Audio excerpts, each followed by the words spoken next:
नमस्कार, स्वागत आपका के हरियाणा पे। मैं हूं आपके साथ रमेश जाखड़। काफ़ी समय से किसानों के लगातार फ़ोन, मैसेज, कमेंट एक ही चीज़ को लेकर के आ रहे थे कि बीमा क्लेम की क्या अपडेट है। 2022 का बीमा क्लेम पूछ रहे हैं कोई, तो कोई 2021 का पूछ रहे हैं, कोई 2020 का पूछ रहे हैं, कोई 2020 के मुआवजे के बारे में पूछ रहे हैं कि कब तक आएगा। तो इन तमाम विषयों पे जो है वो अलग अलग वीडियो जो है वो मैंने बना करके इससे पहले आपको सूचना जो है वो दे रखी है, लेकिन उसके बाद भी काफ़ी समय हो गया। उसके बाद सोचा कि क्यों ना एक वीडियो और बना करके आपको तमाम जानकारी जो है वो उपलब्ध करवाई जाए, ताकि किसानों को कुछ जो है वो राहत ज़रूर मिले। इतना ज़रूर पता चले कि उनका जो पैसा जो अटका हुआ है सरकार में और बीमा कंपनी में, वो पैसा जो है वो उनका कब तक उनको मिलने की संभावना है। खैर, इस वक्त लखविंदर सिंह ओढ़क हैं, भारतीय किसान एकता से अध्यक्ष हैं। लगातार जो है वो बीमा क्लेम और मुआवजा के साथ साथ जो है वो किसान से संबंधित जितनी भी शिकायतें हैं उन तमाम शिकायतों का, समस्याओं का समाधान करने का हर संभव प्रयास करते हैं। तो सोचा कि क्यों ना हाल ही में चंडीगढ़ इनकी एक मीटिंग हुई थी बीमा कंपनी के अधिकारियों के साथ, तो क्या कुछ इनपुट निकल करके सामने आए तो इन्हीं से ही जान लेते हैं। लखविंदर जी, सबसे पहले तो जानना चाहेंगे कि बहुत सारे सवाल हैं मेरे, उनमें से सबसे पहला सवाल शुरुआत से ही शुरू करते हैं। 2020 में और 21 में जो बीमा क्लेम बचा हुआ था, पहले 4000 किसान बचे हुए थे, अब शायद 400-500 किसान वो बचे हुए हैं।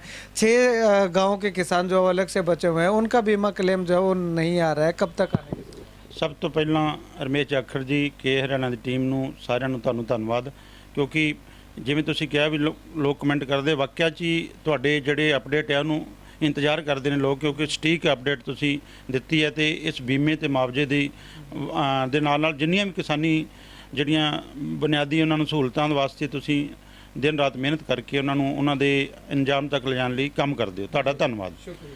ਹੁਣ ਸਭ ਤੋਂ ਪਹਿਲਾਂ ਤੇ ਜਿਹੜਾ ਖਰੀਫ 2020 ਦਾ ਬਕਾਇਆ ਮੁਆਵਜ਼ਾ ਹੈ ਉਸ ਦੀ ਗੱਲ ਹੈ, ਕਿਉਂਕਿ ਉਹ ਸੈਂਟਰਲ ਕਮੇਟੀ 'ਚ ਮਸਲਾ ਚਲੇ ਗਿਆ ਸੀ, ਉਹ ਲੰਬੀ ਗੱਲ ਹੋ ਜੂਗੀ। ਉਸ ਤੋਂ ਬਾਅਦ ਆਪਾਂ ਸੰਘਰਸ਼ ਕਰਦੇ ਕਰਦੇ ਧੀਰੇ ਧੀਰੇ ਆਉਂਦਾ ਰਿਹਾ। ਹੁਣ 6 ਪਿੰਡ ਰਹਿੰਦੇ ਆ, ਉਹ 6 ਪਿੰਡਾਂ ਦਾ ਸਭ ਕੁਝ ਬਣ ਕੇ ਤਿਆਰ ਹੋ ਗਿਆ, ਲੇਕਿਨ ਪਰਮਾਤਮਾ ਨੂੰ ਕੁਝ ਹੋਰ ਹੀ ਮਨਜ਼ੂਰ ਸੀ। ਕੁਦਰਤੀ ਆਪਦਾ ਜਦੋਂ ਹੁਣ ਆਈ ਹੈ, ਓਲਾਵਿਸ਼ਟੀ ਬਰਸਾਤ ਪੂਰੇ ਹਰਿਆਣਾ ਦੇ ਵਿੱਚ, ਉਸ ਕਰਕੇ ਇੱਕ ਵਾਰੀ ਸਾਰੇ ਜਿਹੜੇ ਪੁਰਾਣੇ ਕੰਮ ਸੀ ਉਹ ਰੁਕ ਗਏ ਆ। ਕਿਉਂਕਿ ਜਦੋਂ ਇਹ 72 ਘੰਟੇ ਦੇ ਅੰਦਰ ਅੰਦਰ ਅਸੀਂ ਇੰਟੀਮੇਸ਼ਨ ਦੇਣਾ ਹੁੰਦਾ ਸਾਡੇ ਨੁਕਸਾਨ ਦਾ, ਤੇ ਉਹ ਫਾਰਮ ਇੰਨੇ ਜ਼ਿਆਦਾ ਆ ਗਏ, 20000 ਪਲੱਸ ਫਾਰਮ ਸਿਰਸਾ ਜ਼ਿਲ੍ਹੇ ਦੇ ਆ। ਇਵੇਂ ਸਾਰੇ ਜ਼ਿਲ੍ਹਿਆਂ 'ਚ ਬਹੁਤ ਸਾਰੇ ਫਾਰਮ ਜਿਹੜੇ ਹੈਗੇ ਨੇ ਉਹ ਛਤੀ ਪੂਰਤੀ ਵਾਸਤੇ ਉਹ ਦਿੱਤੇ ਗਏ ਨੇ, ਉਹ ਅਪਲੋਡ ਕਰਨੇ, ਉਹਨਾਂ ਨੂੰ ਅੱਗੇ ਭੇਜਣਾ। ਉਸ ਕਰਕੇ ਸਾਰੇ ਦਾ ਸਾਰਾ ਅਮਲਾ ਜਿਹੜਾ ਹੈ ਉਸ ਲੱਗਾ ਹੋਇਆ ਹੈ। ਇਸ ਕਰਕੇ ਉਹ ਥੋੜ੍ਹਾ ਜਿਹਾ ਜਿਹੜਾ 31 ਮਾਰਚ ਨੂੰ ਆਉਣਾ ਸੀ ਵਿਲੰਬ ਹੋ ਗਿਆ, ਲੇਕਿਨ ਉਹ ਸਾਰਾ ਕੁਝ ਤਿਆਰ ਹੈ। 6 ਪਿੰਡਾਂ ਦਾ ਮੁਆਵਜ਼ਾ ਜਿਹੜਾ ਹੈ ਬੀਮਾ ਕਲੇਮ ਹੈ ਉਹ ਜਲਦ ਹੀ ਜਿਹੜਾ ਹੈ ਥੋੜ੍ਹੇ ਦਿਨਾਂ ਦੇ ਵਿੱਚ ਹੀ ਉਹ ਪੈ ਜਾਊਗਾ, ਕਿਉਂਕਿ ਉਹਦਾ ਸਾਰੀ ਪ੍ਰਕਿਰਿਆ ਪੂਰੀ ਹੋ ਚੁੱਕੀ ਹੈ। ਉਸ ਦੇ ਨਾਲ ਜਿਹੜੀ ਤੁਸੀਂ ਗੱਲ ਕਹੀ ਦੂਸਰੀ ਵਿਚਾਰ ਨਹੀਂ, ਇਸ ਵਿੱਚ 4000 ਕਿਸਾਨ ਜਿਹੜੇ ਸਾਰੇ ਮਿਕਸ ਸੀ, ਉਹਦੇ ਵਿੱਚ 2021 ਖਰੀਫ 2021 ਖਰੀਫ 2020 ਸਾਰੇ ਮਿਕਸ ਕਿਸਾਨ ਸੀ, ਜਿਹੜੇ ਪਹਿਲੇ 4000 ਦੇ ਕਰੀਬ ਸੀ, ਫਿਰ ਉਹਦੇ ਬਾਅਦ 1800 ਰਹਿ ਗਏ, ਫਿਰ 900 ਕੁਛ ਰਹਿ ਗਏ, ਹੁਣ ਉਹ 400-500 ਦੇ ਕਰੀਬ ਨੇ। ਉਹ ਕੀ ਕਾਰਨ ਹੈ? ਸਭ ਤੋਂ ਵੱਡੀ ਕਮੀ ਹੈ ਸਾਡੇ ਜਿਹੜੇ 3 ਏਜੰਸੀਆਂ ਕੰਮ ਕਰਦੀਆਂ ਹੈ, ਇੱਕ ਸਾਡਾ ਬੈਂਕ, दूसरा AIC एग्रीकल्चर इंश्योरेंस कंपनी, तीसरा एग्रीकल्चर विभाग। इन्हां तिन्नां दा तालमेल नहीं है।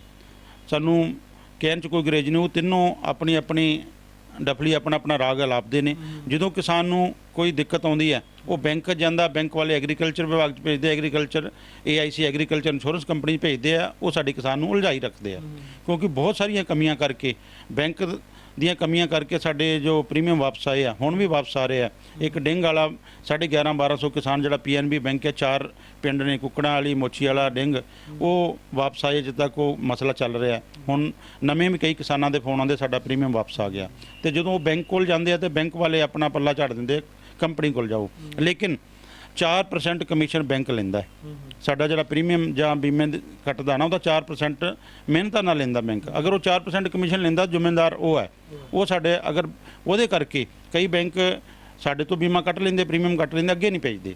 ਉਹਨਾਂ ਦੀ ਕਮੀ ਹੈ, ਕਾਗਜ਼ ਪੂਰੇ ਕਰਨੇ ਉਹਨਾਂ ਦਾ ਦਾਇਤਵ ਹੈ, ਲੇਕਿਨ ਉਹਨਾਂ ਕਰਕੇ ਰਹਿੰਦਾ। ਤੇ ਹੁਣ ਅਸੀਂ ਬੈਂਕ ਤੇ ਵੀ ਆਪਣਾ ਸਕੰਜਾ ਕੱਸਾਂਗੇ, ਬੈਂਕ ਦੇ ਜਿਹੜੀਆਂ ਕਮੀਆਂ ਉਹਨਾਂ ਤੇ ਵੀ ਅਸੀਂ ਖੁਲਾਸਾ ਕਰਦੇ ਹੋਏ ਬੈਂਕ ਨੂੰ ਵੀ ਪਾਰਟੀ ਬਣਾ ਕੇ ਉਹਨਾਂ ਦੇ ਵੀ ਕਿਸਾਨਾਂ ਨੂੰ ਲੈ ਕੇ ਜਾਵਾਂਗੇ, ਕਿਉਂਕਿ ਬਹੁਤ ਸਾਰੀ ਬੈਂਕ ਦੀਆਂ ਕਮੀਆਂ ਕਰਕੇ ਸਾਡੇ ਕਿਸਾਨ ਇੱਧਰ ਉੱਧਰ ਜਾ ਰਹੇ ਨੇ। ਇਸੇ ਦੇ ਵਿੱਚ ਇੱਕ ਇਸ ਕੜੀ 'ਚ ਹੋਰ ਜੋੜਦਾ ਹੋਇਆ ਵੀ ਜਿਹੜਾ ਕੋਈ ਵੀ ਕਿਸਾਨ ਦਾ ਅਗਰ ਖਾਤੇ ਦਿੱਕਤ ਆ ਗਈ, ਲਿਮਟ ਬੰਦ ਹੋ ਗਈ, ਜਾਂ ਉਹਨੂੰ ਮੋਬਾਈਲ ਨੰਬਰ ਚੇਂਜ ਹੋ ਗਿਆ, ਉਹ ਸਾਰੇ ਪ੍ਰੋਸੈਸ ਜ਼ਿਲ੍ਹੇ ਵਾਈਜ਼ ਸਾਰੇ ਜ਼ਿਲ੍ਹਿਆਂ 'ਚੋਂ ਫਾਰਮ ਇਕੱਠੇ ਹੋ ਕੇ ਚੰਡੀਗੜ੍ਹ ਜਾਂਦੇ, ਚੰਡੀਗੜ੍ਹ ਤੋਂ ਫਿਰ ਠੀਕ ਹੋ ਕੇ ਫਿਰ ਆਉਂਦੇ ਆ।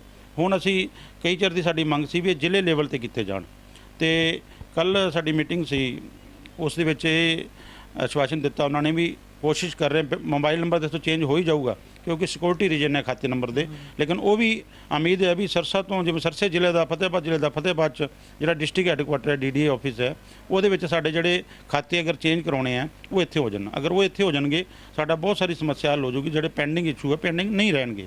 ਤੇ ਦੂਸਰਾ ਤੁਹਾਡੇ ਚੈਨਲ ਦੇ ਮਾਧਿਅਮ ਰਾਹੀਂ ਅਸੀਂ ਕਿਸਾਨਾਂ ਨੂੰ ਯਕੀਨ ਦਿਵਾਉਣੇ ਆ, 2020 ਤੋਂ ਲੈ ਕੇ ਹੁਣ ਤੱਕ ਕਿਸੇ ਵੀ ਕਿਸਾਨ ਦਾ ਖਾਤੇ ਦੀ ਦਿੱਕਤ ਕਰਕੇ ਜਾਂ ਲਿਮਟ ਬੰਦ ਕਰਕੇ ਅਗਰ ਉਹਦੇ ਪੈਸੇ ਰਹਿੰਦੇ ਉਹਦਾ ਇੱਕ ਇੱਕ ਪੈਸਾ ਅਸੀਂ ਸਾਡੀ ਜਥੇਬੰਦੀ ਭਾਰਤੀ ਕਿਸਾਨ ਏਕਤਾ ਸਾਰਿਆਂ ਦੇ ਸਹਿਯੋਗ ਦੇ ਨਾਲ ਉਹ ਪੈਸੇ ਦਿਵਾਉਣ ਦਾ ਕੰਮ ਕਰੂਗੀ। ਅੱਗੇ ਵੀ ਅਸੀਂ ਸੰਘਰਸ਼ ਕਰ ਰਹੇ ਹਾਂ, ਸਾਰੇ ਕਿਸਾਨਾਂ ਦੇ ਸਹਿਯੋਗ ਨਾਲ ਅੱਗੇ ਵੀ ਕਰਦੇ ਰਹਾਂਗੇ, ਇੱਕ ਇੱਕ ਰੁਪਇਆ ਉਹਨਾਂ ਦਾ ਦਿਵਾਵਾਂਗੇ। ਕਿਉਂਕਿ ਪਰਸੋਂ ਮੀਟਿੰਗ ਸੀ ਚੰਡੀਗੜ੍ਹ ਵਿਭਾਗ ਦੀ ਤੇ ਐਗਰੀਕਲਚਰ ਇੰਸ਼ੋਰੈਂਸ ਕੰਪਨੀ ਦੀ, ਬਹੁਤ ਸਾਰੇ ਜਿਹੜੇ ਫਾਰਮ ਇੱਥੇ ਭਰ ਕੇ ਦਿੱਤੇ ਸਿਰਸਾ ਜ਼ਿਲ੍ਹੇ 'ਚ ਉਹ ਦੇ ਕੇ ਆਏ ਨੇ।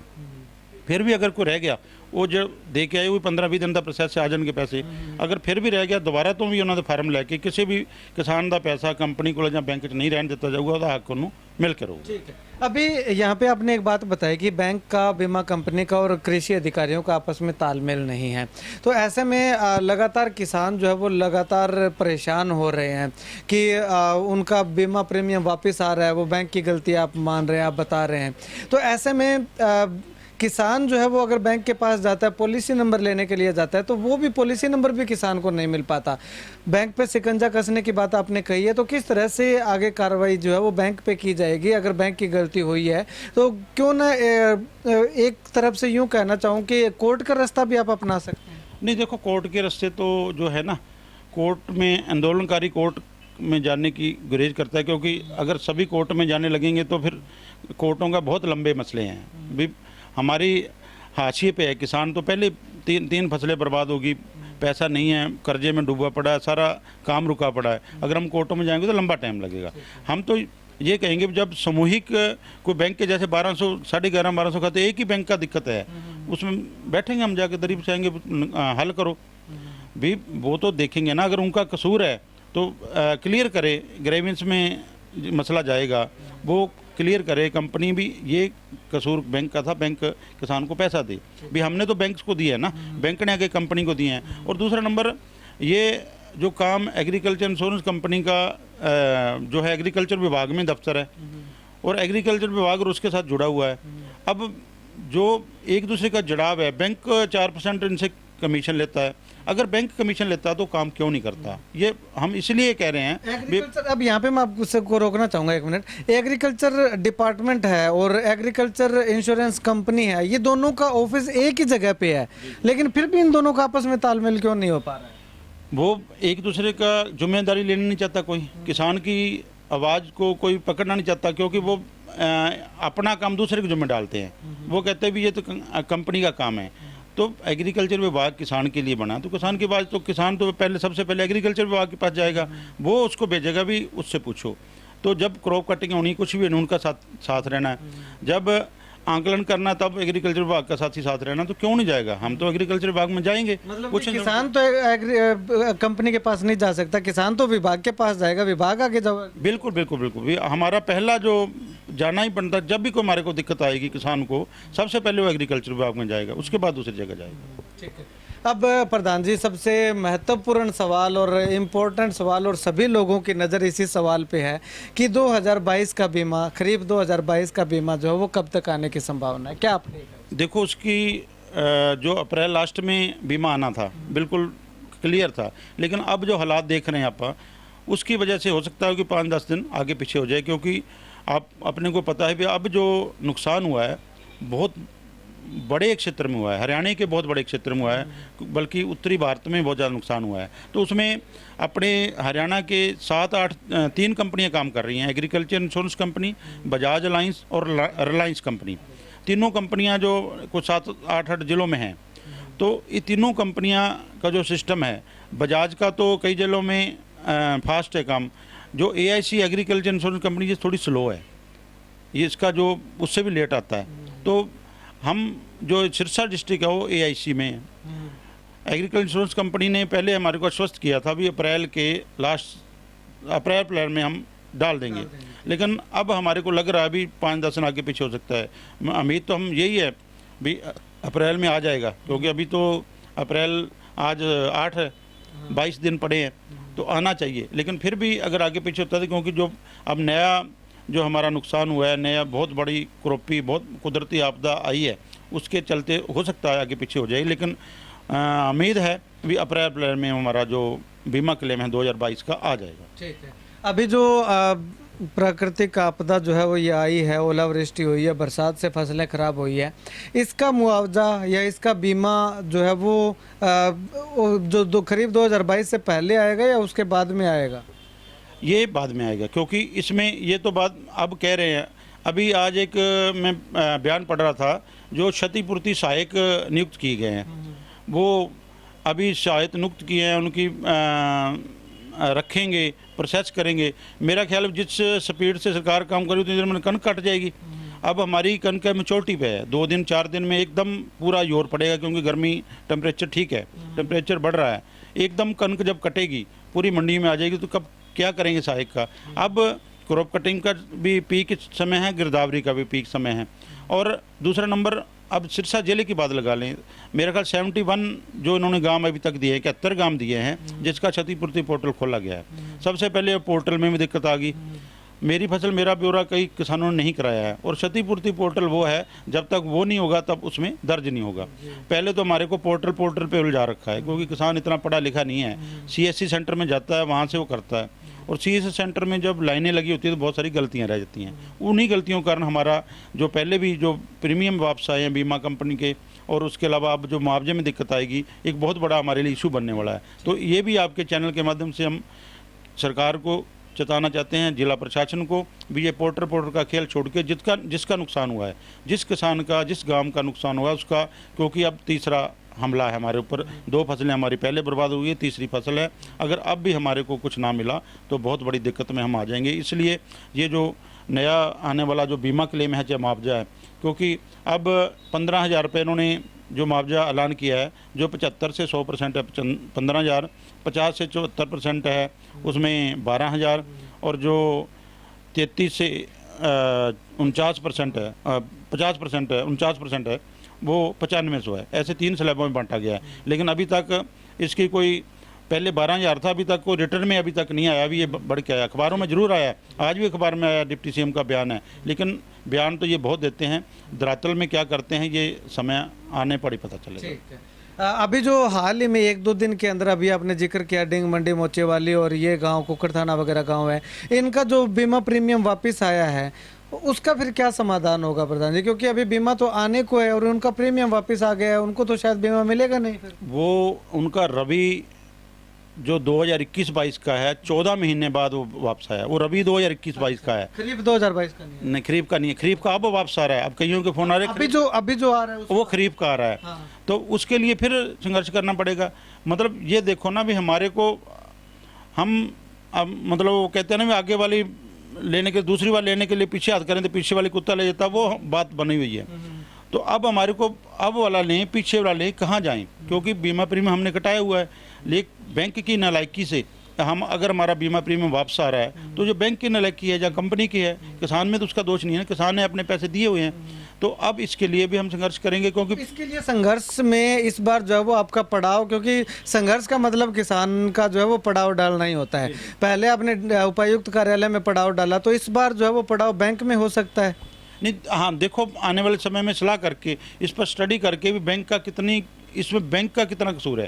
अब प्रथम दृष्टि से लग रहा है भी इसमें 100 का 100% कसूर है जो बैंक का है, क्योंकि बैंक ने प्रीमियम काटा, बैंक ने भेजे, बैंक ने जो उनकी डेडलाइन डेट होती है उससे बाद में भेजे हैं, वो वापस आए हैं। वो कोई ना कोई जो उसके ऊपर ऑब्जेक्शन लगा के वापस कर रहे हैं। लेकिन किसान का पैसा है जो किसान ने बैंक को दिया था, बैंक ने बीमा को देना था, किसान अपनी तरफ से दे चुका है। किसान को इसके लिए पार्टी नहीं बनना चाहिए। किसान ने अपना प्रीमियम दिया, उसको क्लेम मिलना चाहिए। तो उस क्लेम के लिए हम करेंगे। आने वाला समय ही बताएगा अब क्या रहता है, क्योंकि अब हमारे ऊपर जो अब मार पड़ी है बहुत बड़ी है। उसके लिए हमने जो हमारे पशु चारा भी ख़त्म हो गया, तूड़ी के लिए प्रबंधन, एक दूसरे किसानों की मदद करनी है।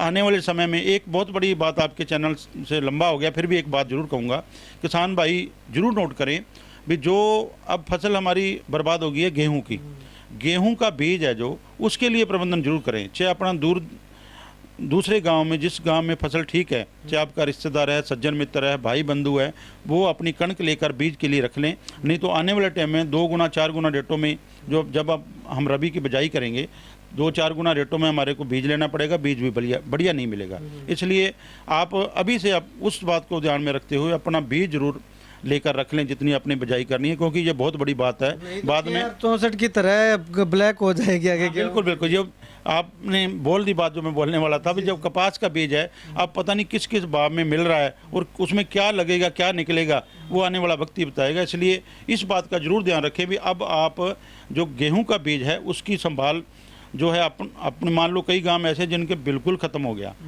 तो कई गांव ऐसे जिनका डिसकलर हो गया, जो उस काला पड़ गया, वो गेहूं बिजाई में काम नहीं आएगा। जो गांव सही हैं उनसे अदला बदली कर रहे हैं, चाहे मोल लेकर रख लें, इस चीज़ का ध्यान रखें। तो ये चीज़ एक बहुत बड़ी अपने लिए आने वाले समय में। अंत में एक छोटा सा सवाल है और छोटा सा जवाब इसका चाहूँगा। खरीफ 2020 का जो मुआवजा राशि है 258 करोड़ की मांग को लेकर के पड़ाव भी डाला था और कहीं ना कहीं कुछ आश्वासन मिला था, तभी आपने जो है वो धरना वहाँ से उठाया था। 258 करोड़ की बात थी, लेकिन वो 60 करोड़ पे सरकार ने समेट दिया था। वो 258 करोड़ आप मांग रहे थे, उसको लेकर के क्या अपडेट है, कब मिलेगा या केवल एक आश्वासन है? ये छोटा नहीं, बहुत बड़ा और बहुत इम्पोर्टेंट हमारे लिए ये चीज़ थी। ये 64 करोड़ 91 लाख के करीब आ गया है। दूसरा 258 उन्होंने बनाया था, लेकिन उसमें थोड़े से इशू थे, क्योंकि अब भी इशू आ रहे हैं ना। कई किसानों का जो बीमा क्लेम भी था, उनका इंश्योरेंस भी आ गया था और मुआवजा भी बना दिया था। उसमें सरकार की गाइडलाइन से 5 एकड़ से ऊपर नहीं देना, और जिनको बीमा क्लेम मिल गया उनका मिलना नहीं है। उसके लिए वो सारे के सारे जो डॉक्यूमेंट्स थे वो सारे दे दिए हैं। सारे विभाग से प्रिकॉर्पोरेशन रिपोर्ट, बीमा जो मिला था उसकी रिपोर्ट, जो पटवारी की गिरदावरी की रिपोर्ट, सभी जो FCR में चंडीगढ़ पहुंच चुकी है। अब हमारी मीटिंग थी, लेकिन अब कुदरती आपदा के चलते वो भी मीटिंग पोस्टपोन हुई है। उसके ऊपर हमारा फोकस पूरा है, वो बिल्कुल मिलेगा। लेकिन उसमें जो अमाउंट है वो अमाउंट इसलिए घटेगा जो कि जिन किसानों को मिल सका। हमारी भी ये मांग थी, जिनको मिल रहा है हम नहीं कहते उनको दोबारा मिले, जिनको नहीं मिला है उनको जरूर मिले। अमाउंट अप्रोक्सीमेट कितनी की रह सकती है? 258 करोड़ से तो कम होगी ये तो श्योर है। बिल्कुल होगी, लेकिन वो मसला जो है FCR के पास है। अब हमारी अगली मीटिंग में जब जाएंगे तब डाटा लेके आपको जरूर बताएंगे, क्योंकि अभी तक उसको कुछ नहीं बता सके। उसमें बहुत सारे इशू हैं, क्योंकि पहले एक अपनी जो खरीफ 2021 में गुलाबी सुंडी से फसल बर्बाद हुई थी काला वाली एरिया की, 54 गांव का 72 करोड़ 78 लाख रुपए आया था, 72 करोड़ 28 लाख था शायद। उसमें से सिर्फ आधे पैसे बंटे हैं, बाकी बंटे नहीं हैं, क्योंकि उसमें जो डिमांड गई थी वो डिमांड और उसमें फ़र्क था। इसीलिए इसमें भी बहुत सारा फ़र्क है। इसमें अगर जो जेन्युइन जितने पैसे उतने पैसे आ जाएंगे तो हमारे किसान भी संतुष्ट हो जाएंगे, हर किसान को जो मुआवजा भी मिल जाएगा और हमारा जो किसान का खराबा था वो मिल जाएगा, और सरकार को भी जो लग रहा है बहुत बड़े पैसे हैं वो उसमें भी एक जो बात निकल के आ जाएगी। हो सकता है कि सरकार ने जो एनालाइज करके डेटा एनालाइज करके ये 61 करोड़ रुपए दिया हो वो उसी तर्ज पे दिया हो। नहीं, उसमें फ़र्क है। वो उसमें एक स्लैब उठा दी ना, उसने 50% से ऊपर वाले का दिया है, लेकिन हम 34 से 50 वाला ले रहे हैं, वो एक अलग चीज़ है। इसमें से भी पैसे बचेंगे, ये 64 करोड़ बांटे नहीं जाएंगे, इसमें से आधे पौने बटेंगे, क्योंकि कई किसानों के जो होते हैं वो पटवारी बना के दे देते हैं, लेकिन उसमें रिकॉर्ड में मैच नहीं करते हैं। ये भी बचेंगे, पहले वाले भी बचे पड़े। हमने तो यही कहा था, जो पैसे पहले बचे हैं अब बचेंगे, वो सारे जोड़ के जो हमारे किसान बचते हैं उनको दिए जाएं। शुक्रिया बातचीत के लिए। तो यहाँ पे आपको बता दें कि तमाम उन सवालों के जवाब जो है वो हमने जानने का प्रयास किया जो आप जानना चाहते हैं। और बीमा क्लेम 2022 की अगर बात करें तो 2022 का बीमा क्लेम जो है वो अप्रैल महीने के अंत तक आने की पूरी संभावना थी, लेकिन अभी इस आपदा के कारण हो सकता है कि आपका बीमा क्लेम थोड़ा सा लेट हो जाए। मई के पहले सप्ताह तक या 10 मई से पहले आने की पूरी संभावना दिखाई दे रही है। ये रिपोर्ट में मैंने आपको एक पहले भी रिपोर्ट में बताया था कि 10 मई से पहले जो है वो आने की पूरी संभावना है। जैसे ही कोई अपडेट नहीं आती है वो तमाम अपडेट हम आप लोगों तक पहुंचाएंगे। और एक सबसे बड़ी अपडेट इसमें ये है कि इस बार बीमा क्लेम को लेकर के किसी तरह की कोई दिक्कत होती है तो उसमें जो है वो उपायुक्त कार्यालय का घेराव नहीं बल्कि बैंकों का घेराव किए जाने की बात लगातार लखविंदर सिंह ओढ़क के द्वारा जो है वो कही जा रही है, क्योंकि इस बार जो कमी है वो बैंकों की कमी ज़्यादा बताई जा रही है। वो जो बीमा प्रीमियम राशि वापस आ रही है उसमें बैंकों की कमी बताई जा रही है। तो इस पे एक पूरा एनालाइज किया जाएगा कि आखिर क्या वास्तव में बैंकों की कमी है। अगर बैंकों की कमी हुई तो इस बार धरना प्रदर्शन और पक्का मोर्चा पड़ाव किसानों का बिस्तर जो है वो बैंकों के आगे जो है वो लगता हुआ दिखाई देने वाला है। खैर, आप इस वीडियो को लेकर के क्या कुछ कहना चाहेंगे कमेंट सेक्शन में कमेंट करके ज़रूर बताइएगा।